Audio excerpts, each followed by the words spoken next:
ଆଜି ଆମେ ଜହ୍ନିରେ ସମ୍ପୂର୍ଣ୍ଣ ଗୋଟେ ନୂଆ ପ୍ରକାରର ରେସିପି ପ୍ରସ୍ତୁତ କରିବା। ଜହ୍ନି ବରା ପଖାଳ ଭାତ ହେଉ ବା ଗରମ ଭାତ ସବୁଥିରେ ଏଇଟା ଖାଇବାକୁ ବହୁତ ହି ବଢ଼ିଆ ଲାଗିବ। ଆଶା କରୁଛି ଏ ରେସିପିଟି ଆପଣମାନଙ୍କୁ ନିଶ୍ଚିନ୍ତ ପସନ୍ଦ ଆସିବ। ରେସିପିଟି ଭଲ ଲାଗିଲେ ଭିଡ଼ିଓରେ ଗୋଟେ ଲାଇକ୍, କମେଣ୍ଟ ଆଉ ସେୟାର କରିବାକୁ ଅନୁରୋଧ। ଚ୍ୟାନେଲରେ ନୂଆ ଥିଲେ ଚ୍ୟାନେଲକୁ ସବସ୍କ୍ରାଇବ୍ କରି ପାଖରେ ଥିବା ଅଲ୍ ବଟନ୍ ପ୍ରେସ୍ କରି ନେଇଯାଆନ୍ତୁ, ଯାହାଦ୍ୱାରା ମୋର ଆଗକୁ ଆସୁଥିବା ସମସ୍ତ ନୂଆ ନୂଆ ଭିଡ଼ିଓ ଆପଣମାନେ ପ୍ରଥମ କରି ପାଇପାରିବେ। ଫେସବୁକ୍ କିମ୍ବା ଇନଷ୍ଟାଗ୍ରାମରେ ଦେଖୁଥିଲେ ପେଜକୁ ଫଲୋ କରିବାକୁ ଅନୁରୋଧ। ନମସ୍କାର, ଖାଣ୍ଟି ଓଡ଼ିଆ କିଚେନକୁ ଆପଣମାନଙ୍କୁ ଅନେକ ଅନେକ ସ୍ୱାଗତ। ଜହ୍ନି ବରା ବନେଇବା ପାଇଁ ପ୍ରଥମେ ଆମେ ଜହ୍ନି ନେବା। ଏଇଠି ମୁଁ ପାଖାପାଖି 400 ଗ୍ରାମ ଜହ୍ନି ନେଇଛି। ଦେଖନ୍ତୁ ଏଇଠି ଜହ୍ନିକୁ ଆମେ ସମ୍ପୂର୍ଣ୍ଣ ଭାବେ ଚୋପା ଛଡ଼େଇ ନେଇଯିବା। ଆଉ ଧ୍ୟାନ ରଖିବେ ଜହ୍ନି ଏକଦମ କଷି ଥିବା ଦରକାର। କଷି ଜହ୍ନି ନେଲେ ଆର ଟେଷ୍ଟ ବହୁତ ହି ବଢ଼ିଆ ଆସିବ। ଜହ୍ନିକୁ ପ୍ରଥମେ ମୁଁ ପତଳା ପତଳା ସ୍ଲାଇସ୍ କରି ନେଇଗଲି। ତାପରେ ଦେଖନ୍ତୁ ତାକୁ ମୁଁ ଏମିତି ଲମ୍ବା ଲମ୍ବା କାଟି ନେଇଯାଉଛି। ତାପରେ ତାକୁ ଆମେ ଏମିତି ଫାଇନଲି କ୍ୟୁବ୍ ସାଇଜରେ ଚପ୍ କରି ନେଇଯିବା। ଯେତେ ଛୋଟ ସାଇଜରେ କାଟିବେ କୁକ୍ ହବାକୁ ସେତେ କମ୍ ସମୟ ଲାଗିବ। ଏଇଠି ଦେଖନ୍ତୁ ଭିଡ଼ିଓରେ ମୁଁ ଜହ୍ନିକୁ କେତେ ଛୋଟ ଛୋଟ ଫାଇନଲି ଚପ୍ କରି ନେଇଯାଇଛି। ଏମିତି ସବୁ ଜହ୍ନିକୁ ଆମେ ଚପ୍ କରି ନେଇଯିବା। ଜହ୍ନି ଏଠି ଚପ୍ ହେଇସାରିଲା ପରେ ଦେଖନ୍ତୁ ଏଇ ମେଜରିଂ କପ୍ରେ ମୋର 3 କପ୍ ଜହ୍ନି ହେଇଛି। ଏବେ ଆମେ ସେଥିରେ 1/4 ଛୋଟ ଚାମଚ ଲୁଣ ଆଡ୍ କରିବା, 1/4 ଛୋଟ ଚାମଚ ହଳଦୀ ଗୁଣ୍ଡ ଆଡ୍ କରିବା। ଲୁଣ ଆଉ ହଳଦୀ ଗୁଣ୍ଡକୁ ଜହ୍ନିରେ ଭଲସେ ମିକ୍ସ କରି ନେଇଯିବା। ଆକୁ 10 ମିନିଟ୍ ପାଇଁ ରେଷ୍ଟ ଦେବା, ଯେମିତି ଜହ୍ନିରେ ଥିବା ପାଣି ଅଂଶ ସବୁ ବାହାରିଯିବ। ଏଇଠି ଏବେ 10 ମିନିଟ୍ ହେଇଗଲାଣି। ଦେଖନ୍ତୁ ଜହ୍ନି ଏଇଠି କେତେ ପାଣି ରିଲିଜ୍ କରିଛି। ଏବେ ଆମେ କ'ଣ କରିବା ନା ସେଇ ପାଣିକୁ ସବୁ ଅଲଗା କରି ନେଇଯିବା। ଭଲସେ ହାତରେ ଏକଦମ ଟାଇଟ୍ କରିକି ଚିପୁଡ଼ିକି ସବୁ ପାଣି ଅଂଶକୁ ସେଥିରୁ ବାହାର କରି ନେଇଯିବା।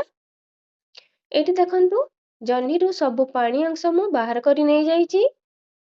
ଏବେ ସବୁ ଜହ୍ନିକୁ ଅଲଗା କରିସାରିଲା ପରେ ଯାହା ବି ଶୁଖିଲା ଇନଗ୍ରିଡିଏଣ୍ଟସ୍ ଆମେ ଆଡ୍ କରିବା। ଏଇଠି ମୁଁ ବେସନ 2 ବଡ଼ ଚାମଚ ଆଡ୍ କରୁଛି। ଚାଉଳ ଗୁଣ୍ଡ 2 ବଡ଼ ଚାମଚ ଆଡ୍ କରୁଛି। ଆପଣମାନଙ୍କ ପାଖରେ ଚାଉଳ ଗୁଣ୍ଡ ନଥିଲେ ଆପଣ ଏଇଠି କର୍ଣ୍ଣଫ୍ଲୋର ଆଡ୍ କରିପାରିବେ, କିନ୍ତୁ ବେସନ ବେଶୀ ଆଡ୍ କରିବେନି, ନହେଲେ କେବଳ ଏଇଟା ବେସନର ଟେଷ୍ଟ ଆସିବ। ଏଥିରେ ମୁଁ କଳା ଜିରା ଅଧା ଛୋଟ ଚାମଚ ଆଡ୍ କରୁଛି। ହଳଦୀ ପାଉଡର ଅଧା ଛୋଟ ଚାମଚ ଆଡ୍ କରୁଛି। ଲୁଣ ସ୍ୱାଦ ଅନୁସାରେ, କାହିଁକିନା ଆମେ ଆଗରୁ ଲୁଣ ଆଡ୍ କରିଛେ। ଧନିଆ ପାଉଡର ଅଧା ଛୋଟ ଚାମଚ, ଜିରା ପାଉଡର ଅଧା ଛୋଟ ଚାମଚ, ଲଙ୍କା ଗୁଣ୍ଡ ଅଧା ଛୋଟ ଚାମଚ ଆଡ୍ କରୁଛି। ଆଉ ଟିକେ ଚଟପଟା ଟେଷ୍ଟ ଦେବା ପାଇଁ ଏଥିରେ ମୁଁ ଟିକେ ଚାଟ୍ ମସଲା ଆଡ୍ କରୁଛି। ଯଦି ଆପଣ ବିନା ପିଆଜ ରସୁଣରେ ବନେଇବ ତ ଏତିକି ମସଲା ୟା ପାଇଁ ଯଥେଷ୍ଟ। ଏବେ ଆମେ ଆକୁ ଟିକେ ଶୁଖିଲା ଆଡ୍ କରିକି ଦେଖି ନେଇଯିବା, ଟିକେ ବି ପାଣି ଆଡ୍ କରିବେନି। ଏଇଥିରେ ମୁଁ ଏବେ କାଟିକି ରଖିଥିବା ଗୋଟେ ବଡ଼ ପିଆଜକୁ ଆଡ୍ କରି ନେଇଯାଉଛି। ଜହ୍ନିରେ ଯେତିକି ପାଣି ଅଂଶ ଅଛି ସବୁ ଶୁଖିଲା ମସଲା ସେଇଥିରେ ଆରାମସେ ଗୋଳେଇ ହେଇଯିବ। ଏଇଥିରେ ଟିକେ ମୁଁ ଛେଚିକି ରଖିଥିବା ରସୁଣ ବା କୋରିକି ରସୁଣ ଗୋଟେ ବଡ଼ ଚାମଚ ନେଇଛି। ଏଥିରେ ଅଦା ରସୁଣର ପେଷ୍ଟ ଆଡ୍ କରିବେନି। ଜହ୍ନିରେ ଏମିତି ରସୁଣ କୋରିକି ନେଇଗଲେ ଟେଷ୍ଟ ବହୁତ ହି ବଢ଼ିଆ ଆସିବ। ଦେଖନ୍ତୁ ହାତରେ ଗୋଟେ ବାଇଣ୍ଡିଂ ସେପ୍ ଆସିଗଲା। ଏତିକି ଆମକୁ କନସିଷ୍ଟେନ୍ସି ଏତିକି ଦରକାର। ଏବେ ଆମେ ଗୋଟେ ତାୱା ହଉ ବା ପ୍ୟାନ୍ ତାକୁ ଗରମ କରି ନେଇଯିବା। ଏଠି ଗୋଟେ ତାୱା ମୁଁ ଗରମ କରି ନେଇଯାଉଛି। ଗୋଟେ ବଡ଼ ଚାମଚ ସେଥିରେ ମୁଁ ତେଲ ଆଡ୍ କରୁଛି। ଆକୁ ଆମେ ଯେମିତି ସାଲୋ ଫ୍ରାଏ ସେମିତି ସେକିବା, ବେଶୀ ତେଲ ଦବାନି। ତାୱା ଏଠି ଗରମ ହେଇଗଲା ପରେ ଆମେ ଯୋଉ ବ୍ୟାଟର ପ୍ରସ୍ତୁତ କରିଛନ୍ତି ତାକୁ ହାତରେ ଏମିତି ବରାର ସେପ୍ ଦେଇକି ମୁଁ ତାୱାରେ ଆଡ୍ କରି ନେଇଯାଉଛି।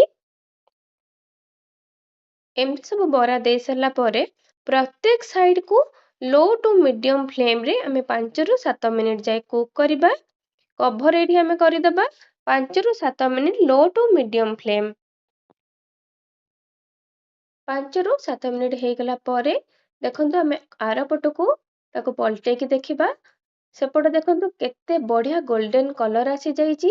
ଫ୍ଲେମ୍‌କୁ ବେଶୀ ହାଇ କରିବେନି, ନହେଲେ ତଳ ପଟ ପୋଡ଼ିଯିବ ଆଉ ଭିତରଟା କଞ୍ଚା ଥିବ। ଆଉ ଥରେ ତାକୁ କଭର କରିକି ଆରପଟ ସାଇଡକୁ ଆମେ 5 ମିନିଟ୍ ପାଇଁ କୁକ୍ କରି ନେଇଯିବା। ଏଇଠି ଦେଖନ୍ତୁ କେତେ ବଢ଼ିଆ ଆମର କ୍ରିସ୍ପି ଜହ୍ନି ବରା ରେଡି ହେଇଗଲା। ଆଉ ଯେତିକି ବ୍ୟାଟର ଅଛି ସେମ୍ ପ୍ରୋସେସରେ ଆମେ ଆକୁ ବି ତାୱାରେ ଦେଇଦବା। ସେମିତି ଲୋ ଟୁ ମିଡିୟମ ଫ୍ଲେମ୍ରେ ଆଉ ଯେତିକି ବରା ଅଛି ତାକୁ ବି ଆମେ ପ୍ରସ୍ତୁତ କରି ନେଇଯିବା। ଏମିତି ଗରମା ଗରମ ଜହ୍ନି ବରା ପ୍ରସ୍ତୁତ କରି ପଖାଳ ବା ଗରମ ଭାତ ସହିତ ସର୍ଭ କରନ୍ତୁ। ଦେଖିବେ ଘରେ ସମସ୍ତେ ନିଶ୍ଚୟ ପସନ୍ଦ କରିବେ। ଆଶା କରୁଛି ରେସିପିଟି ଆପଣମାନଙ୍କୁ ନିଶ୍ଚିନ୍ତ ଭଲ ଲାଗିବ।